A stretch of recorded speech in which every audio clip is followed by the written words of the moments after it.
আসসালামু আলাইকুম। বাংলা সংবাদে সবাইকে স্বাগত জানাচ্ছি ফিরোজ তোহা। শুরুতেই বিআরবি কেবলস সংবাদ শিরোনাম। সুপ্রিয় দর্শক, আবারও ছড়িয়ে পড়েছে তৃতীয় বিশ্বযুদ্ধ। মধ্যপ্রাচ্যে মার্কিন যুক্তরাষ্ট্র এবং ইরানের মধ্যে যদি এই যুদ্ধবিরতি আজ না হয়, তাহলে আজ থেকেই আবার নতুন করে ইরান ও যুক্তরাষ্ট্রের মধ্যে এবং ইসরায়েলের মধ্যে পাল্টাপাল্টি হামলা শুরু হয়ে যাবে বলে ইরানের পক্ষ থেকে নিশ্চিত করা হয়েছে এবং ইরান সর্বাত্মকভাবে তারা অস্ত্রশস্ত্র রেডি করছে।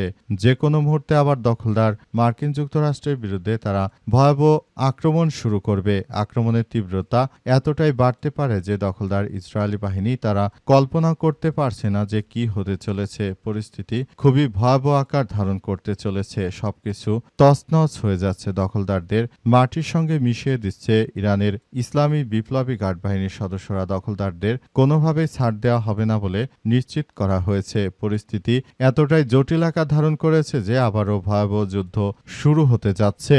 আর এরই মাঝে আমাদের হাতে এসে পৌঁছেছে যুদ্ধের সর্বশেষ গুরুত্বপূর্ণ সবথেকে তাজা আপডেট সংবাদ আপনাদের জানিয়ে দিব। প্রথমেই জানাবো, মোসাদের হয়ে গুপ্তচর বৃত্তির দায়ে 2 জনের ফাঁসি দিল ইরান। ইসরায়েলি গোয়েন্দা সংস্থা মোসাদের হয়ে গুপ্তচর বৃত্তির দায়ে 2 জনের মৃত্যুদণ্ড কার্যকর করেছে ইরান। দেশটির আধা সরকারি বার্তা সংস্থার পক্ষ থেকে এই সব তথ্য নিশ্চিত করা হয়েছে। এরপর জানাবো, বৈঠকের আগে পাকিস্তানে কেন মার্কিন সামরিক বিমান। ইরানের সঙ্গে বৈঠকের আগে পাকিস্তানের ইসলামাবাদে কমপক্ষে 2টি মার্কিন সামরিক বিমান নেমেছে। ধারণা করা হচ্ছে এতে উচ্চ পর্যায়ের মার্কিন প্রতিনিধি দল ছিল। আজ বিমান দুটি পাকিস্তানের মাটিতে অবতরণ করেছে বলে নিশ্চিত করা হয়েছে। এদিকে নির্দিষ্ট লাল রেখা মানলে বৈঠকে বসবে ইরান। যুদ্ধবিরতি শেষ হওয়ার মুহূর্তে আবারও আলোচনায় বসতে যাচ্ছে যুক্তরাষ্ট্র এবং ইরান। বিবিসি জানিয়েছে ইতিমধ্যে পাকিস্তানের পথে আছে মার্কিন প্রতিনিধি দল। আর শেষ সময়ে বৈঠকে বসতে সম্মত হয়েছে ইরান। এবারে জানাবো, 7.4 মাত্রার ভূমিকম্পে কাঁপল জাপান, সুনামির সতর্কতা।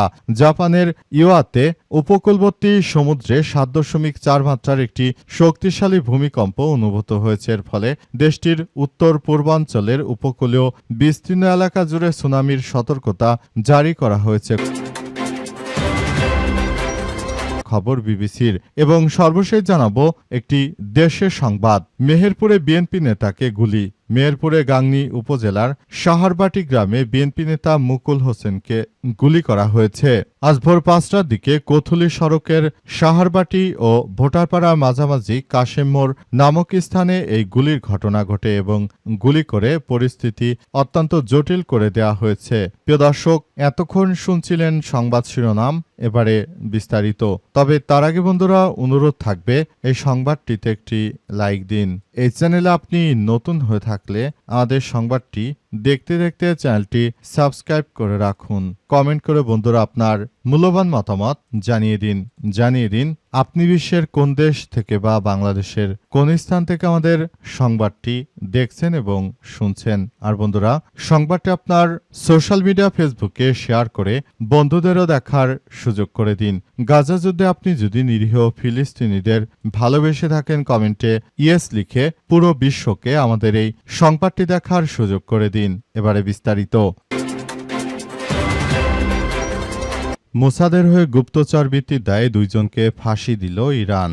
ইরান এবং মার্কিন যুক্তরাষ্ট্রের মধ্যে যে যুদ্ধ চলছে, এই যুদ্ধের মধ্যে আসলে এখন বড় ধরনের একটি যে সংকটময় পরিস্থিতি চলছে, এই পরিস্থিতির মধ্যে এমন কিছু কার্যক্রম দেখা যাচ্ছে। সেটি হচ্ছে যে এখনও ইরানের অভ্যন্তরে কিছু এজেন্ট রয়েছে। এসব মোসাদের এজেন্টরা তারা প্রতিনিয়ত ইরানের বিভিন্ন কার্যক্রমগুলো তারা দখলদার ইসরায়েলি বাহিনীর কাছে ফাঁস করে দেয়। এ কারণে ইরানের ইসলামী বিপ্লবী গার্ড বাহিনীর সদস্যরা তারা আসলে সমস্যায় পড়ে এবং সমস্যায় পড়ার কারণে মূলত এখন থেকে এরাই অনেক বেশি সমস্যার সম্মুখীন হয়ে থাকে। তাই মার্কিন যুক্তরাষ্ট্র এবং দখলদার ইসরায়েলি বাহিনীর বিরুদ্ধে এবার বড় ধরনের একটি কার্যকর ভূমিকা তারা পালন করছে, এই ভূমিকা তারা পালন করার মধ্য দিয়ে মূলত এমনভাবে সবকিছুর জানান দেওয়া হচ্ছে যে পরিস্থিতি আসলে কোন দিকে যায় সেটি এখন পর্যন্ত কেউ বলতে পারছে না। পুরো পরিস্থিতি আমাদের সবার জন্য খুবই খারাপ আকার ধারণ করছে। এই যুদ্ধ যেভাবে শুরু হয়েছে, দখলদার ইসরায়েলি বাহিনী যেভাবে এই যুদ্ধ শুরু করেছে, এই যুদ্ধের কারণে মূলত সবাই অনেক বড় বড় সমস্যায় ফেঁসে যাচ্ছে। যুদ্ধগুলো দখলদার ইসরায়েলি বাহিনী এবং মোসাদের এজেন্টরা তারা ইরানের বিরুদ্ধে এই যুদ্ধ পরিচালনা করার মধ্য দিয়ে তারা মূলত সারা দেশটাকে একটি ধ্বংসস্তূপে পরিণত করতে চায়। এদের এই কার্যক্রমের হাত থেকে এই মুহূর্তে সবাইকে বেরিয়ে আসতে হবে দখলদারদের বিরুদ্ধে। তাই ইরানের ইসলামী বিপ্লবী গার্ড বাহিনীর সদস্যরা তারা যে কোনো পরিস্থিতিতে এগুলো মোকাবেলা করার জন্য বদ্ধপরিকর। তারা সেভাবেই আসলে কার্যক্রমগুলো চালিয়ে যাচ্ছে। দখলদার বাহিনীর বিরুদ্ধে তারা এই কার্যক্রম চালাতে গিয়ে অনেক সময় বিভিন্ন সমস্যার সম্মুখীন হচ্ছে, কিন্তু পরিস্থিতি যতই খারাপ আকার ধারণ করুক না কেন, আসলে জায়নবাদীদের বিরুদ্ধে ইরানের ইসলামী বিপ্লবী গার্ড বাহিনীর সদস্যরা তারা দৃঢ় প্রতিজ্ঞ এবং সেভাবেই তারা কাজ করে যাচ্ছে বলে নিশ্চিত করা হয়েছে। বৈঠকের আগে পাকিস্তানে কেন মার্কিন সামরিক বিমান? মার্কিন যুক্তরাষ্ট্র এবং দখলদার ইসরায়েলি বাহিনী তারা পাকিস্তানকে কাজে লাগিয়ে ইরানের বিরুদ্ধে যুদ্ধবিরতি করতে চাচ্ছে। তবে ইরান সাফ জানিয়ে দিয়েছে যে মার্কিন যুক্তরাষ্ট্রের এই ধরনের কোনো আশাই পূরণ হতে দেয়া হবে না। মার্কিন যুক্তরাষ্ট্র শুরু থেকে তারা ইরানের সঙ্গে যুদ্ধ করতে এসে পুরোপুরি ফেঁসে গেছে। তারা মনে করেছিল যে হয়তো এই যুদ্ধবিরতি করার পেছনে তারা হয়তো ভালো কোনো কিছু অর্জন করতে পারবে, কিন্তু ইরানের ইসলামী বিপ্লবী গার্ড বাহিনী তাদেরকে 10 দফা চুক্তি করার যে শর্ত দিয়েছে সেগুলো করতে হলে অবশ্যই মার্কিন যুক্তরাষ্ট্র চরমভাবে ফেঁসে গিয়েছে। তারা এখন চাইলেই ইরানের বিরুদ্ধে কোনোভাবে কোনো কিছু করতে পারছে না। পুরোপুরি পরিস্থিতি এখন জটিল আকার ধারণ করেছে। অত্যন্ত দুঃখজনক হলেও এই মুহূর্তে সবাই এই যুদ্ধ কিভাবে থামবে এই আলোচনার দিকেই তাকিয়ে আছে। মার্কিন যুক্তরাষ্ট্রের প্রতিনিধি দল তারা পাকিস্তানে এসেছে, কিন্তু এখন পর্যন্ত ইরানের কোনো প্রতিনিধি দল পাকিস্তানে আসেনি। পাশাপাশি ইরানের প্রতিনিধি দল নিশ্চিত করে জানিয়েছে যে মার্কিন যুক্তরাষ্ট্র যদি তাদের উপর নৌ অবরোধ তুলে না নেয়, তাহলে এই ক্ষেত্রে তারা এই যুদ্ধবিরতি আলোচনা করার জন্য তারা পাকিস্তানে যাবে না। আর মার্কিন যুক্তরাষ্ট্রের বেশ কয়েকটি সামরিক বিমান পাকিস্তানের নূর খান বিমান ঘাঁটিতে অবতরণ করেছে। সেই বিমানগুলো আসার উদ্দেশ্য কি, নাকি তারা পাকিস্তানে আসার পর ইরানের ওই প্রতিনিধি দলের উপর হামলা করবে? বিষয়টি আসলে কি হতে যাচ্ছে সেটি এখন পর্যন্ত আমরা কেউ স্পষ্টভাবে বুঝতে পারছি না। পুরোপুরি কার্যক্রমগুলো কোন দিকে যাচ্ছে, কি হচ্ছে না হচ্ছে, এই যুদ্ধ পরিস্থিতি আসলে কোন দিকে যাচ্ছে সেটি এখন পর্যন্ত আসলে বিষয়গুলো বোঝা যাচ্ছে না। পরিস্থিতি যতই তীব্র আকার ধারণ করুক না কেন, এর জন্য এখন পর্যন্ত জায়নবাদীরা যা শুরু করেছে এই বিষয়গুলো খুবই গুরুত্ব সহকারে দেখতে হবে। পরিস্থিতি খুবই জটিল আকার ধারণ করেছে বিশ্বজুড়ে। যে অর্থনৈতিক একটি মন্দা আসছে সেটির জন্য আমাদের এখনই সেভাবে প্রস্তুতি গ্রহণ করতে হবে।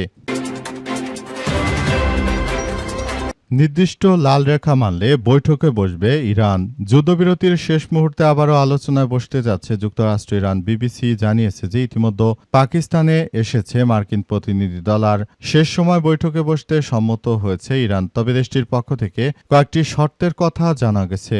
এই শর্তগুলো যদি মার্কিন যুক্তরাষ্ট্র মেনে নেয়, তাহলে দখলদার ইসরায়েলি বাহিনী এবং মার্কিন যুক্তরাষ্ট্রের সঙ্গে বৈঠক করতে রাজি আছে ইরান বলে ইরানের পক্ষ থেকে আজ এমন কিছু তথ্য সামনে এসেছে। পরিস্থিতি যতই ভয়াবহ আকার ধারণ করুক না কেন, দখলদার ইসরায়েলি বাহিনীর বিরুদ্ধে যে ধরনের কার্যক্রম চালানো হচ্ছে সেটি ইরান বন্ধ করবে না। দখলদারদের যতক্ষণ পর্যন্ত ধ্বংসস্তূপে পরিণত না করা হবে ততক্ষণ পর্যন্ত তারা এই যুদ্ধ থামাবে না। ইরান বেশ কয়েকটি রেড লাইন ঘোষণা করেছে। এই রেড লাইনগুলো যদি দখলদার মার্কিন যুক্তরাষ্ট্র, দখলদার ইসরায়েলি বাহিনী মেনে নেয়, তাহলে যুদ্ধবিরতি সম্ভব, আর নয়তো এই যুদ্ধবিরতি হবে না বলে এমন বার্তা দেওয়া হয়েছে।